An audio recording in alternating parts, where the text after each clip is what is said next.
Praise the lord. మన ప్రభు అయిన దేవుని వాక్యం చదువుకొని ప్రభు మహిమను పొందుకుందాము.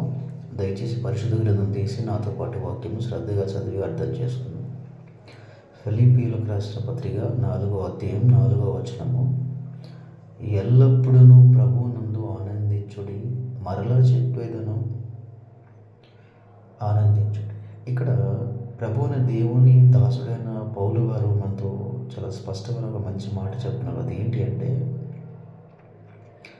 ఎల్లప్పుడూ ప్రభువులోనే ఆనందంగా ఉండండి అని చెప్తున్నారు. దీని ఆ మాట అర్థం ఏంటంటే, ప్రభువుని దేవుని మార్గంలో నడుస్తున్నప్పుడు కొత్తలో ఎలా ఉండదంటే ఆనందంగానే ఉంటుంది. తర్వాత బాధలు, కష్టాలు, శ్రమలు ఇవన్నీ వస్తుంటాయి.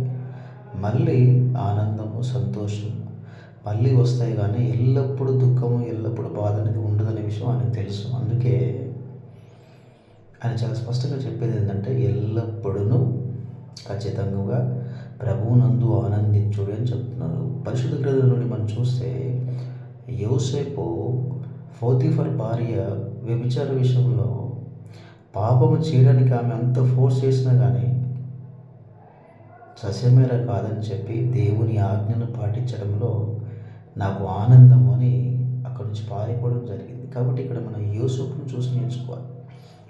యోసేపు దేవుని ఆజ్ఞను పాటించడమే నాకు ఆనందము, నాకు జీవితము అనుకున్నాడు. దానియేలు సహోదరులు చూడండి, ఆ విగ్రహానికి తల వంచడం కంటే దేవుని కోసం చనిపోవడం నాకు ఎంతో సంతోషము అని అనుకొని ఆ అగ్నికుండలు పడవేయడానికి అంత పెద్ద అగ్ని వచ్చినా కానీ వాళ్ళు ఏమాత్రం కూడాను వెనకడుగు వేయకుండా దేవుని కోసమే జీవించాలనుకున్నారు.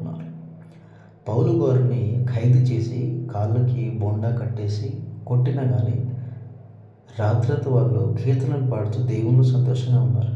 ఇక్కడ మనం అర్థం చేసుకోవాల్సిన విషయం ఏంటి అంటే, దేవునిలో జీవిస్తూ ఆయన మార్గంలో, ఆయన స్వార్థ జీవితంలో నడుస్తూ ఉండడం అనేది చాలా మంచిది. దేవుడు ఖచ్చితంగా తన ధర్మశాస్త్రం నందు ఉంటూ ఎల్లప్పుడూ కూడా దివారాత్రి నన్ను చదువుతూ జీవించేవారిని ఆయన ఖచ్చితంగా ఆశీర్వదిస్తారనే విషయాన్ని మనం ఖచ్చితంగా గుర్తుపెట్టుకోవాలి. కాబట్టి ఎల్లప్పుడూ దేవునిలో ఉండండి. దేవుని వాక్యంలోను, దేవుని చిత్తంలోను, దేవుని మనసులోను దేవుని సంతోషం పరిచే విధంగా మనం జీవించాలి. ప్రభువుని యేసు మిమ్మల్ని ఆశీర్వదించుగాక. ఆమేన్.